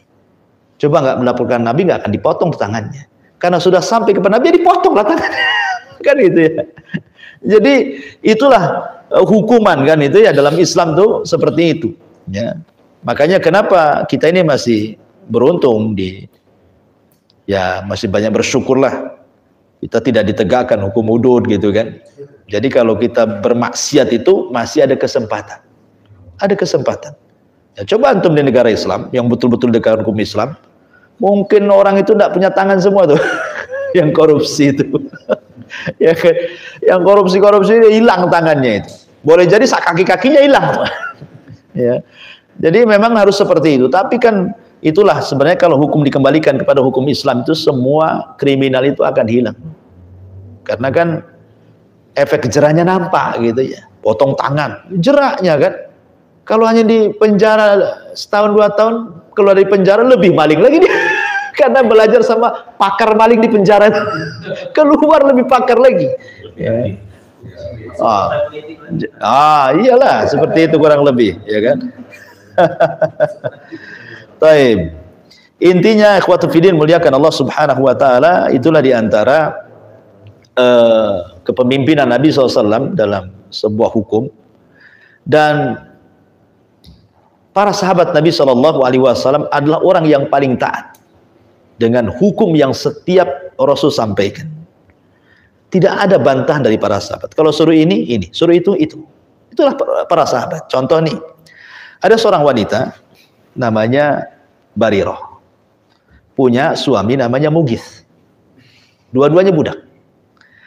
Barirah ini ingin memerdekakan dirinya. Dia minta bantuan kepada Aisyah radhiyallahu anha. Ingin lepas dari tuannya. Akhirnya Aisyah pun mau membantunya. Dikasihlah uang, datang kepada tuanmu, merdekakan dirimu. Akhirnya dia datang kepada tuannya, wahai tuan, saya ingin merdeka. Nih tebusannya. Akhirnya Barirah ini merdeka. Masalahnya suaminya budak, tidak bisa merdekakan dirinya. Dan setelah dia jadi merdeka, dia tak mau pula sama suaminya si Mughith ini. Sementara si Mughith ini cinta dengan Barirah itu cinta mati. Jadi kemana Barirah pergi, diikuti dari belakang itu. Sambil nangis, baliklah wahai istriku, baliklah wahai istriku. Nggak dipandang sama Barirah. Aku udah merdeka, kau budak katanya. Kan itu ya. Akhirnya Mughith ini melapor kepada Rasul. Dipanggil Barirah dan mengatakan, ya Barirah, tidakkah kembali kepada Mughith? Kembalilah kepada Mughith. Jangan gitu, lihat suamimu sampai nangis-nangis nih. Ya. Kata Barirah, ya Rasul, apakah ini saran ataukah perintah? Nah, itu loh. Apakah ini saran ataukah perintah? Maknanya apa? Kalau ini perintah, saya siap kembali. Gitu maksudnya. Kalau ini saran saja, nampaknya saya sudah tak cinta dengan Mughith. Kata Rasul kepada Abbas ini, ngomong Rasul tuh, ya Abbas, ala ta'jab Li hubbil mughis li Barirah wa li bughdil Barirah lil mughis. Tidakkah kau heran? Cintanya Mughis kepada Barirah dan bencinya Barirah kepada Mughis. Sampai seperti itu. Tapi syahidnya di sini apa? Syahidnya adalah perkataan Barirah. Apakah ini perintah atau saran?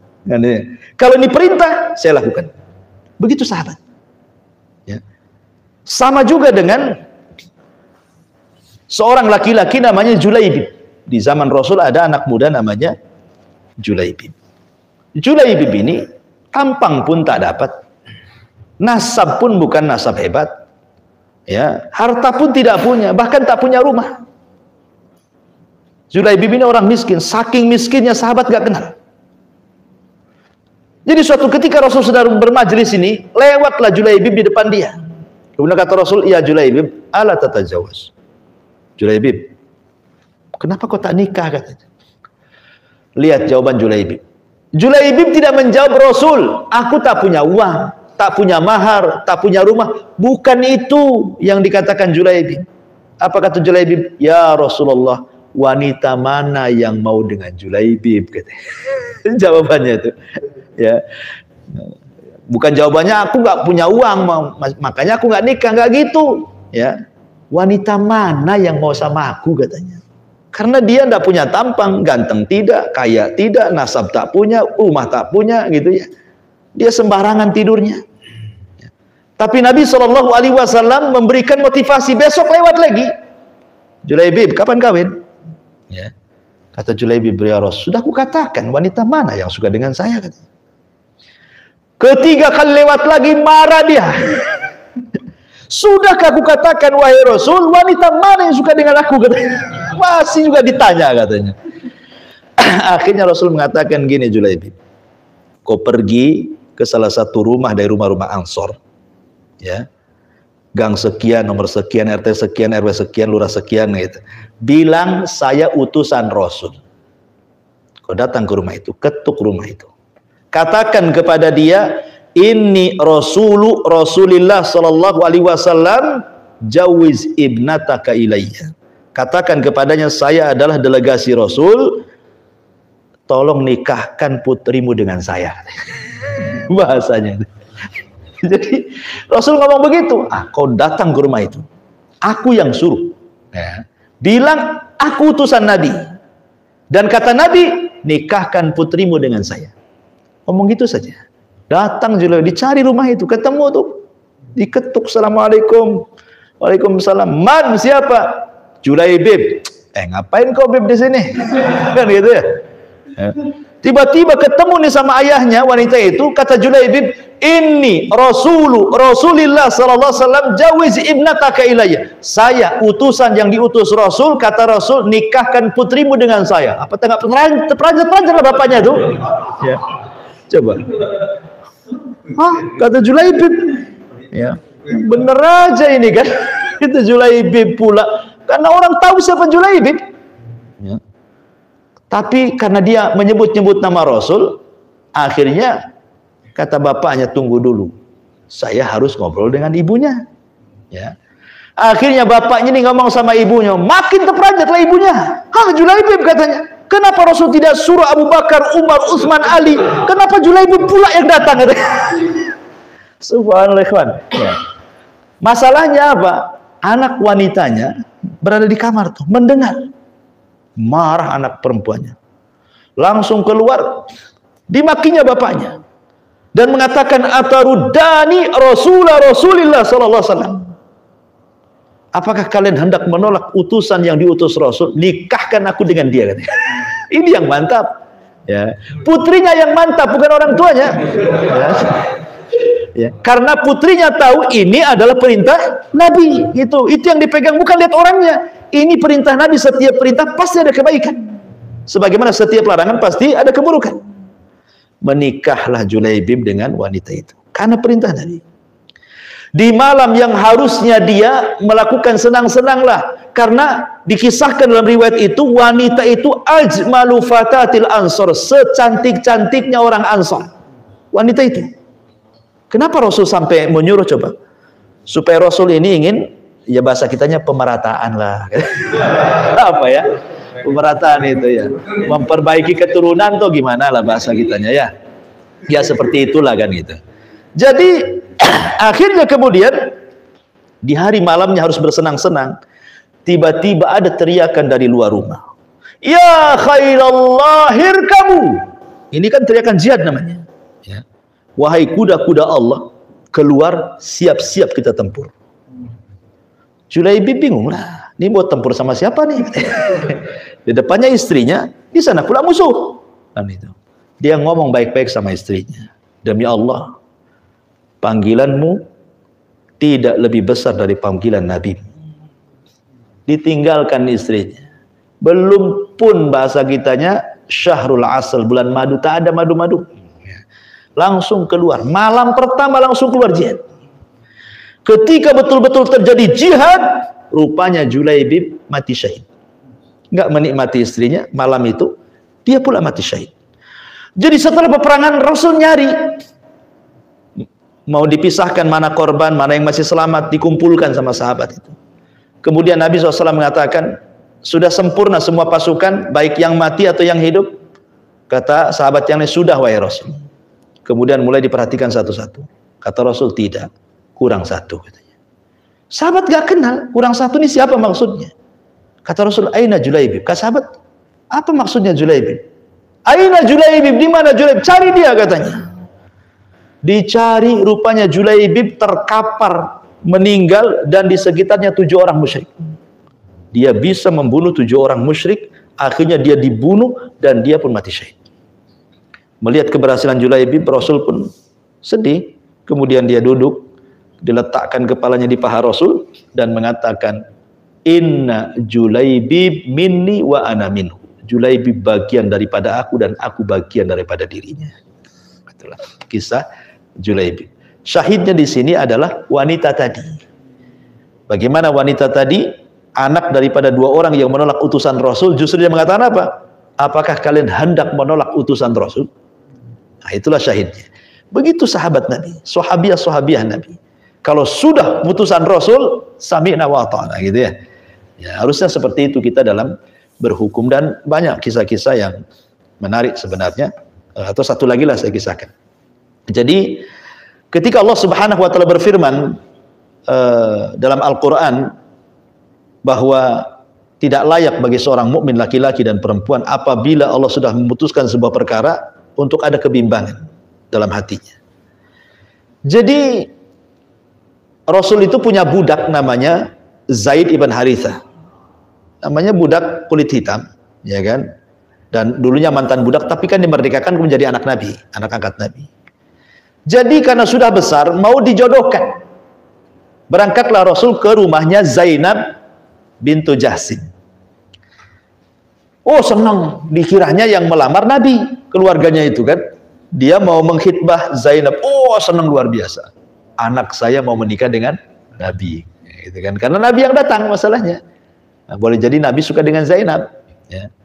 Rupanya Rasul mengungkapkan ungkapannya bahwa kedatangannya bukan melamar untuk dirinya, tetapi untuk Zaid anak angkatnya. Wah terperanjat semua satu rumah tuh. Tadinya sudah senang, langsung sedih semua kan gitu ya. Ya karena Zaid muda, mantan budak kan itu. Dan juga tidak ganteng. Ya. Akhirnya kemudian turun ayat. Ya. Tidak layak bagi seorang mukmin laki-laki dan perempuan apabila Allah dan Rasulnya sudah memutuskan untuk ada kebimbangan, barang siapa yang bermaksiat kepada Allah maka dia tersesat dengan kesesatan yang nyata. Ya. Turun ayat ini kemudian akhirnya menikahlah Zainab dengan Zaid. Lihat bagaimana taatnya keluarga Ansor. Awalnya menolak, tapi setelah turun ayat menerima. Itulah hebatnya para sahabat. Tapi keluarganya tidak harmonis. Zaid dengan Zainab, karena beda kasta bahasa kitanya ya. Yang satu budak, yang satu orang mulia pula. Makanya kenapa sebagian para ulama itu dalam memilih pasangan itu harus mukafi. Kalau bisa itu mukafi. Mukafi itu ya sejajarlah. Janganlah lulusan TK pula mau ngambil yang S1 gitu kan. Nanti dibodoh-bodohi lah kan gitu maksudnya. Sekolah tidak, istrinya pula S1. Apa nggak dibodohi sama istrinya? Ya kalau bisa ya SMA dengan S1 lah, mungkin masih dekat kan itu ya. atau satunya miskin banget gitu, satunya kaya banget, ya kan masalah nantinya. Ya, kalau bisa yang imbang-imbang aja. Ya, karena ini kehidupan Zainab dengan Zaid ini bermasalah. Tapi semua ada hikmahnya. Rupanya Allah Subhanahu wa taala perintahkan, karena satu-satunya sahabat yang disebutkan namanya dalam Quran itu hanya Zaid. Falamma watara Zaidan. Tidak ada satu sahabat yang disebut namanya dalam Quran kecuali Zaid. Ya, dalam surah Al-Ahzab tuh, ya. Jadi turun ayat, Rasul memerintahkan Zaid untuk menceraikan Zainab. Akhirnya diceraikan. Setelah diceraikan, selang beberapa waktu turun ayat Rasul untuk menikahi mantan istri anak angkatnya, Zainab. Kan itu ceritanya. Kenapa? Nabi SAW diperintahkan Allah supaya Zaid menceraikan Zainab. Selepas itu Allah perintahkan Rasul untuk menikahi Zainab, bekas istri anak angkatnya. Rasul ingin membuat syariat dari Allah bahwa anak angkat itu hukumnya berbeda dengan anak kandung. Ya. Kalau mantan istri anak kandung haram, itu namanya mahram mu'abbad kalau udah dicerai. Kita punya anak kandung, menikah, udah digauli, dicerai. Kita bapak tidak boleh nikah dengan mantan istri anak kandung kalau sudah digauli. Tapi kalau bekas anak angkat boleh. Kenapa? Karena angkat nggak ada hubungan mahram dengan kita. Ini namanya orang lain, ya kan? Nah, jadilah hukum akhirnya kemudian untuk membatalkan bahwa anak angkat berbeda dengan anak kandung, maka Rasul menikahi Zainab. Makanya Zainab bangga dia dengan istri-istri Nabi yang lain. Kalian dinikahi wali-wali kalian, aku yang nikahkan Allah, katanya. Saking bangganya Zainab tuh kan. Ya, syahidnya di sini tadi keluarga Zainab ketika turun ayat bahwa ini perintah Allah dan Rasulnya, mereka pun mengatakan sami'na wa ata'na. Nah, itulah kalau dengan hukum Allah dan Rasulnya kita pun harus sama mengatakan seperti itu. Wallahu a'lam. Saya kira cukup ya. Sebelum saya tutup, silakan kita buat tanya jawab.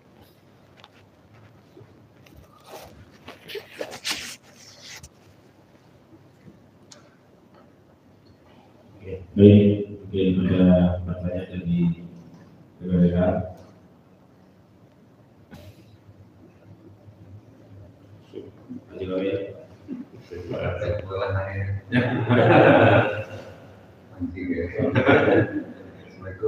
Ya, waalaikumsalam. Siap. Tadi yang pertama tadi Nabi Muhammad kan tanya tadi dia menanti ke sahabat atau mana yang pertama misalnya dia ada hutang dia akan segera bayar. Yang kedua pernah dipukul oleh Nabi misalnya, dia pun nanti dia segera balas ke Nabi. Nah kalau kita nih Pak Ustadz ya, ini kan udah banyak sekali selama masa hidup ini kita lupa nih kita memukul siapa. Kalau hutang mungkin ada nggak sih? Yeah. Nah, ini kalau kita kan tidak seperti yang tadi, kita memukul orang nggak sengaja misalnya. Siap. Atau dengan anak kita, nama dia ya mungkin zaman dulu orang tua agak keras gitu ya. Kalau anak perut dipukul atau supaya dia perut karena udah diomong nggak perut, nah kita terlanjur dulu kita memukul. Nah itu gimana kita cukup hanya minta maaf atau minta apa? Pukul lah saya. Iya. Ya, alhamdulillah. Itulah bedanya alam hisab dengan alam dunia. Kalau alam hisab itu memori kita akan dikembalikan. Nanti pada hari kiamat memori kita akan dikembalikan. Kita akan hafal. Saat detik-detiknya, saat menit-menitnya, sehari-harinya kita buat apa, Allah kembalikan semuanya memorinya. Tapi di dunia justru Allah lupakan. Jangan lagi cerita setahun, seminggu ngutang aja lupa tuh sama utangnya, ya kan? Seminggu sudah pernah apa, ngomong apa, dolimi apa, gibah apa, kita udah lupa. Tapi di akhirat nanti ada pertanggungjawabannya, ya. Karena semua akan dikembalikan hafalannya untuk apa? Dicocokkan dengan catatannya. Makanya hadis bitaqah itu ada satu orang dihadapkan di halayak orang ramai membawa 99 catatan. Kemudian Allah mengatakan, bentangkan satu catatanmu. Dibentangkanlah satu catatan. Rupanya sejauh mata memandang. Semua kesalahan dia. Ibaratnya antum beli belanja ke mall, diborong semuanya, kemudian keluar struk, terus gak berhenti itu, struknya itu, sampai sejauh mata memandang tuh. Itu kesalahan dia semua. Ya. Ini baru 1, belum yang 98-nya dibuka tuh. Makanya kalah mental dia. Ketika Allah mengatakan, adakah hasanah, kebaikan yang bisa membandingi kesalahanmu? Kata dia, nggak ada. Walaupun aku punya kebaikan, apalah artinya dengan kesalahan yang banyak? Katanya. Akhirnya dia perlunglai, udah malu, mau masuk neraka kan? Tapi Allah mengatakan tidak, kau punya kebaikan. Kemudian dikeluarkan kartu sakti. Ada tulisan La ilaha illallah. Ditimbanglah kartu itu dan 99 catatannya. Apa kata Rasul? Tosat bihinna la ilaha illallah. Rupanya la ilaha illallah lebih berat. Ya, tosat itu artinya ke atas. Karena timbangan di dunia itu beda dengan timbangan akhirat. Kalau timbangan dunia itu makin berat ke bawah. Kalau timbangan akhirat makin berat ke atas. Ya. Karena surga itu makin atas makin indah, makin atas makin indah. Kalau neraka ke bawah makin dalam, makin terjal, makin jahat, makin ngeri, makin busuk dan begitu seterusnya gitu ya. Nah, jadi kalau timbangan di sana justru naik ke atas gitu beratnya ya. Kalau di dunia kan ke bawah gitu ya. Ya, jadi kembali kepada soalan, kalau kita pernah mendolimi orang, ya tetap kita wajib meminta kehalalannya. Kehalalan orang yang pernah kita zalimi. Kalau kita masih ingat orangnya, kita minta kehalalannya. Kalau masih hidup. Ya, repotnya kalau dia sudah mati itu masalahnya.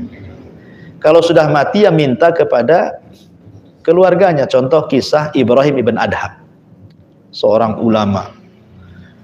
Dia beli korma di Mekah, 1 gantang. Ya, rupanya di bawah gantang itu ada 1 butir korma. Dikiranya itu korma yang jatuh dari gantang yang sudah dikilo dia, dimakan. Kemudian dia pergi dari Mekah ke Palestina ingin i'tikaf di Masjidil Aqsa. Itu perjalanan 1 bulan naik unta. Zaman itu kan itu. Rupanya selama beberapa bulan dia i'tikaf tidak pernah dia khusyuk. Sholat tak khusyuk, dzikir tak khusyuk. Jadi dia berpikir dosa apa yang saya? Karena ulama itu begitu. Kalau ulama dulu itu gara-gara dosa kecil pun mereka tidak khusyuk gitu. Kalau kita mah ya memang biasa melakukan dosa ya wajar nggak khusyuk kan itu ya. Jadi kalau ulama itu terasa gitu, dosa itu terasa pengaruhnya. Jadi terpikir-pikir apa yang aku lakukan, kenapa sholat malamku gak khusyuk, zikirku gak khusyuk. Teringatlah dengan 1 butir korma itu. Jangan-jangan itu korma bukan milikku, bukan yang jatuh dari gantang, jangan-jangan itu korma milik penjual katanya. Langsung dia naik unta balik dari Palestina ke Mekah, gara-gara sebutir kurma. Coba bayangkan. Sampai di Mekah, karena sudah lama, sudah berbulan-bulan, dicari pedagangnya, tak nampak pula orang yang jual itu. Yang dulu orang tua, kenapa jadi anak muda ini yang jual katanya. Coba dia tanya, wahai anak muda, mana kakek yang jual kurma ini? Kata anak muda itu, sudah meninggal katanya. Bingunglah dia, sedih. Kok bisa meninggal? Iya sudah meninggal. Saya anaknya katanya. Kemudian dicerita, nah maaf ya dulu bapakmu yang waktu masih hidup itu, saya beli kurma 1 gantang. Rupanya adalah di bawah gantang itu 1 kurma, disangkanya itu kurma dari gantang. Jangan-jangan itu kurma masih milik bapakmu. Bisa nggak kau ikhlaskan aku? Maka anak ini mengatakan, ya kalau sih saya sih nggak apa-apa. Masalahnya bapak itu anaknya banyak katanya. Dan 1 di sini, 1 di sini, 1 di sini. Bayangkan. Terpaksa dia keliling minta halal tuh coba anak-anaknya gara-gara 1 korma coba bayangkan. Antum bukan 1 korma, 1 kintal itu diambil, ya kan? Ya harus begitu memang. Kalau kita masih ingat kita datang minta ke keluarganya, Allah. Atau pernah mengambil, kalau kita malu mengembalikan ya ditransfer aja. Kan itu ya. Kan sekarang minta nomor rekeningnya aja. Nah, minta nomor rekening ada apa? Adalah pokoknya ditransfer aja. Kan kita malu kadang-kadang mau ngakui pernah ngambil, pernah ini kan ada malu. Kalau punya malu yang penting sampailah uang kita ke dia. Gimana caranya? Ya, ataupun kalau kita pernah menyakiti, ya kita datang minta maaf. Karena hukuman dosa kepada sesama manusia itu beda dengan dosa kepada Allah. Kalau kita tidak sholat, cukup bertobat, sholat lagi, selesai. Nah kalau kita pernah mengambil orang, mendolimi orang, mencaci maki orang, menggibah orang, ini nggak bisa. Urusannya di akhirat nantinya. Walaupun orang itu sudah memaafkan, tetap ada kisos. Karena keadilan itu walaupun ditegakkan hukum syar'i sekalipun, untuk mendapatkan 100% keadilan itu nggak akan bisa. Contoh, ada preman bunuh ustadz, ya kan? Ustadz ini dia tulang punggung keluarga. Kemudian keluarganya datang ke hakim, Pak Hakim, preman ini sudah membunuh putra saya seorang ustadz, tolong buat keadilan. Akhirnya sama hakim diputuskan kalau gitu bunuh juga kisos, yang membunuh dibunuh. Apakah setelah yang membunuh dibunuh itu terasa adil? Tidak, belum ada keadilan. Kenapa? Ini yang dibunuh orang baik, ya kan? Setelah dia meninggal akhirnya apa? Dakwah terhenti. Kemudian keluarga terlantar. Nah, ini si preman ini mati ya, wajar aja mati sebenarnya. Dia layak mati, dia buat kejahatan, selesailah kejahatan kan. Walaupun sudah ditegakkan hukum syar'i sekalipun, dalam hati itu kadang-kadang masih belum lengkap kan itu, keadilan itu belum 100%. Namanya di dunia itu tidak ada yang 100%. Makanya kenapa nanti kisos itu diulang lagi. Diulang lagi di kontoroh tuh. Jadi kisos yang pernah dilakukan di dunia itu akan diulang lagi. Nanti orang yang membunuh tuh dan orang yang dibunuh itu akan berhadapan dengan Allah. Di mana orang yang dibunuh tanpa kepala, walaupun dibunuhnya dengan cara diracun, dengan cara ditusuk, dengan cara apa, walaupun ketika di dunia tidak dipengaruhi helnya. Tapi kata Abdullah ibn Abbas, kalau dia pernah dibunuh orang, dia datang kepada Allah tanpa kepala. Kepalanya dipegang tangan kanannya, tangan kirinya nyeret orang yang membunuhnya. Kemudian dia datang kepada Allah, ya Rabb, sal hadza lima qatalani. Ya Rabb, tanya orang ini, kenapa dia sampai membunuhku? Begitu hadisnya, riwayat Abdullah ibn Abbas. Coba bayangkan nanti bayi-bayi yang dilempar ke tong-tong sampah sama ibu-ibu hasil zina itu, nanti nggak ada kepala tuh, dipegang kepalanya itu, diseret ibunya, seret bapaknya, ya kan? Ya Rabb, sal hadza lima qatalani. Ya Rabb, tanya orang ini, kenapa aku dibunuh? Makanya Allah mengatakan wal mau'udatu su'ilat bi ayyi dzambin qutilat. Bayi-bayi itu akan datang kepada Allah, atas dosa apa kau bunuh aku? Ya, jadi kalau dosa sama manusia ini agak repot memang. Ya memang harus dicari.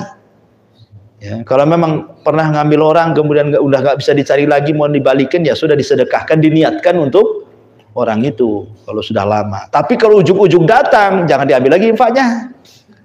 Umpamanya infak ke Jabal Uhud nih, ini maaf nih Ustadz, saya dulu pernah utang 100 juta, ini untuk pembangunan Jabal Uhud. Rupanya setahun datang pula, nanya pula ke saya, mana Ustadz bang 100 juta itu? Orangnya datang, ya udah jadi tiang lah, saya bilang. Ambillah tiang tuh. Makanya jangan gitu kan itu. Kalau memang diperkirakan masih ada, jangan disumbang-sumbangan orang. Taruh aja di rekening dulu gitu ya. Tapi kalau tiba-tiba datang itu masa kita wajib bayar? Bayar. Wajib bayar. Iya, berarti sumbangannya untuk dirinya bukan untuk orang dia. Bayar lagi. Ya enggak mungkin kemarin tuh mau saya kasih, cuma sudah saya kasihkan Abu Merod Jabalur. Mintalah sama Abu Merod. Masa kayak gitu? Kok kita pula yang kena kan? Enggak gitulah gitu. Jadi tetap tanggung jawab kita. Ya, makanya kan harus diperkirakan masih hidup kan cari informasi. Ya, mana keluarganya, mana yang kalau sama sekali sudah les, sudah lama. Kayak kita ini nemu uang. Sebenarnya mengatakan tidak boleh langsung diinfakkan, didiamkan setahun sambil mencari-cari kabar ini uang siapa. Ya kan? Kalau sudah setahun nggak ada yang ngaku, bisalah kita miliki gitu. Tapi kalau ternyata ada, ya dikembaliin gitu. Boleh dimiliki. Apanya? Uang. Ya kalau nggak ada yang ngaku. Bukan sama sih, nggak harus diinfakkan. Enggak. Ya, tapi kan begini ya, sesuatu yang nemu di jalan itu sifatnya harga. Kayak nemu dompet atau isinya ATM, pokoknya isinya miliaran kan berharga. Tapi kalau ada umpamanya truk gitu kan, kemudian truk ini bawa jeruk satu truk, rupanya jatuh satu, kan nggak berharga, ya kan? Maka boleh langsung dimakan kalau itu.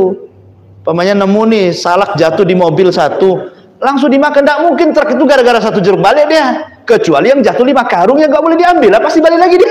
Kan gitu ya. Kalau satu saja daripada nanti kerindas lagi yang lain kan, nah boleh ambil. Itu namanya luqata dalam bab fikih itu. Tapi kalau dompet, ya bukan. Antum langsung diambil isinya, dilempar dompetnya, lain lagi ceritanya.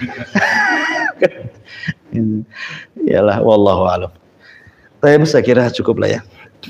Sampai di sini kita tutup dengan doa kafaratul majelis. Subhanakallahumma bihamdika asyhadu an la ilaha illa anta astaghfiruka wa atubu ilaik. Allahu ta'ala. Assalamualaikum warahmatullahi wabarakatuh.